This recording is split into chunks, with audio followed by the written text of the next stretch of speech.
আপনারা কি ভাবছেন কোথায় যাচ্ছি? কৃষিতে আজ অনেকগুলো প্রশ্নের উত্তর দেওয়ার জন্য আমি হয়তো কোথাও যাচ্ছি। সঙ্গে থাকুন, মাত্র 5টা মিনিট, হয়তো বা 5-6টা মিনিট যদি ধৈর্যের সাথে আপনারা এই ভিডিওটা দেখেন শেষ পর্যন্ত, আমি আশা করি কৃষিতে আজ যে 3টি মহাপ্রশ্নের সম্মুখীন আমি 3 বছর যাবত হচ্ছি, সেই মহা 3টি প্রশ্নের উত্তর আজকের খোঁজার চেষ্টা করব আপনারা যদি সঙ্গে থাকেন। এবং সেই 3টি প্রশ্নটা আমি বলে রাখি, কৃষিকাজ করব, আমার জায়গা নেই, অর্থ নেই, পরিশ্রম দেওয়ার শক্তি নেই। ঠিক আজকের আপনাদের সামনে এই 3টি প্রশ্নের উত্তরের সমাধান করার চেষ্টা খোঁজার জন্য আমি আজকে আপনাদের এমন একটা কৃষি পদ্ধতি বা সিস্টেম আপনাদের দেখাতে যাচ্ছি। যদি সঙ্গে থাকুন, হয়তোবা কয়েকটা মিনিটের মধ্যে আপনারা এমন কিছু শিখতে পারবেন, হয়তো সেই কৃষিতে আপনার লক্ষ লক্ষ টাকা উপার্জন হবে না, হয়তোবা আপনার কর্মসংস্থানের সুযোগ হবে না, বাট আপনারা একটু মিলিয়ে দেখবেন এবং ভিডিও শেষ পর্যন্ত দেখার পরে তখন বিচার করবেন আসলে যে আপনার নিকটে যতটুকু জায়গা আছে, যতটুকু অর্থ আছে, তার ভিতরে দিয়ে আপনি অর্গানিক মুক্ত খাবার কিভাবে নিজে উৎপাদন করতে পারবেন। তো চলুন আজকে দেখা যাক সেই কৃষি পদ্ধতিটা কি। চলুন আমার সঙ্গেই আসুন।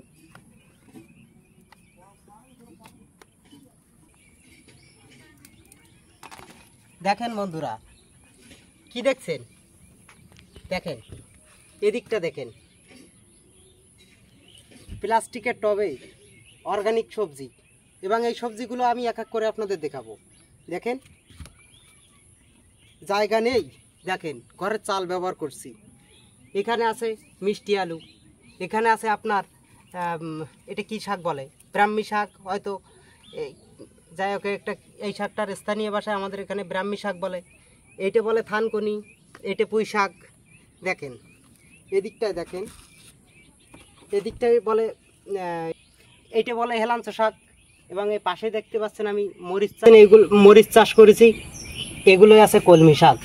আপনারা বলেন কৃষিতে জায়গা নেই, অর্থ নেই, এখানে আমি প্লাস্টিকের টবে, এ চাষাবাদ সম্বন্ধে বেশি কিছু বলার নেই, জাস্ট একটা প্লাস্টিকের টব, এ একটা প্লাস্টিকের টব, বাজারে পানির টব, ছিদ্র করবেন, এতে বেশি পরিমাণ জৈব সার ব্যবহার করবেন, মাটি পরিমাপ কম রেখে জৈব সার, অর্গানিক মুক্ত খাবার।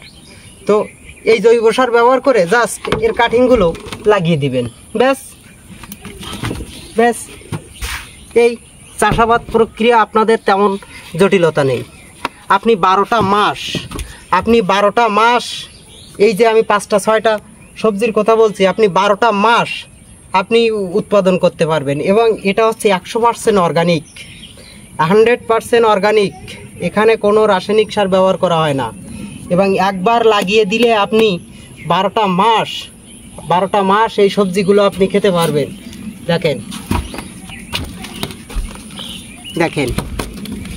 এখানে বারবার করে কাটা হচ্ছে, বারবার করে আবার উৎপাদন হচ্ছে। এটার জন্য আপনার কোনো বেশি অভিজ্ঞতার দরকার নেই, কৃষিতে বেশি অভিজ্ঞতার দরকার নেই, আপনার শক্তি নেই, আপনার অর্থ নেই, এর জন্য আপনার অধিক অর্থের প্রয়োজন না। প্লাস্টিকের টব বাজারে হয়তো 10 টাকা 15 টাকা কিনতে পাওয়া যায়, এটুকুই।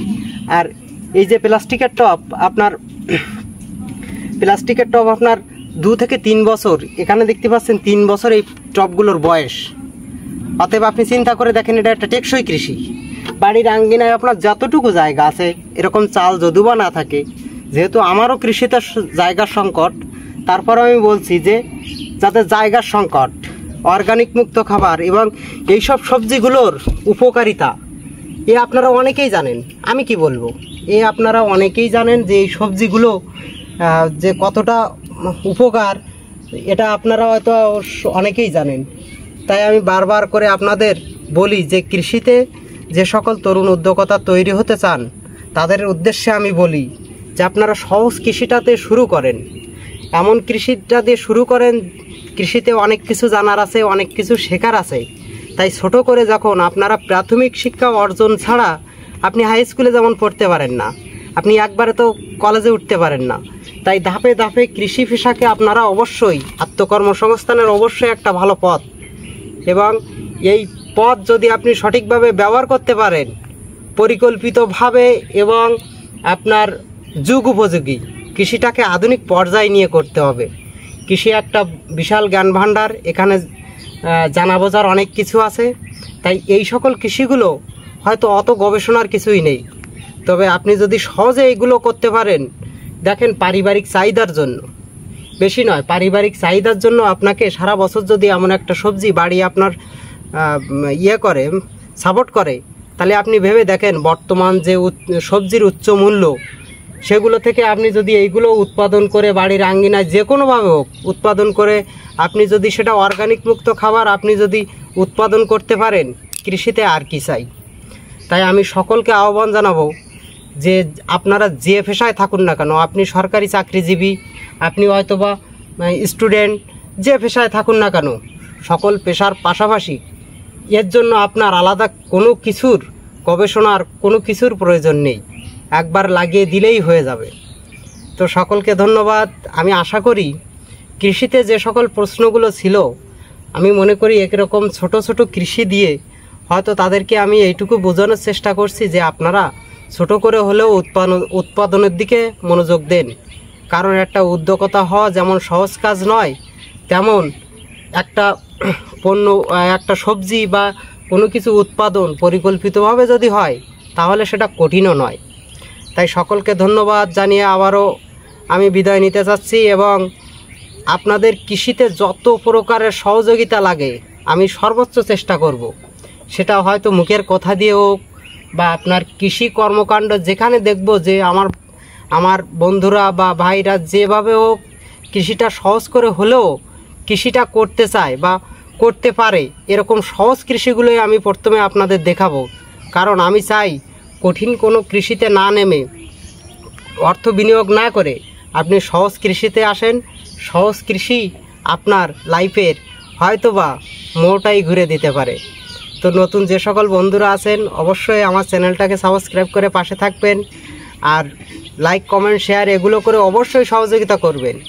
কারণ আমি চাই কৃষিতে আপনাদের নিত্য নতুন কোনো আপডেট যুগ উপযোগী এবং সহজলভ্য কৃষি কোনগুলো আছে এইগুলো যেহেতু আপনারা একজনের মাধ্যম দিয়ে অপরজনের কাছে ছড়িয়ে পড়ে, এবং কেউ না কেউ হয়তোবা আমার এই ভিডিওটা দেখে যদি কোনো একজন ব্যক্তি এই সবজিগুলো আবাদ করার চেষ্টা করে, তাহলে আমি মনে করব এই ভিডিওটা করার সফলতা আমি অর্জন করেছি।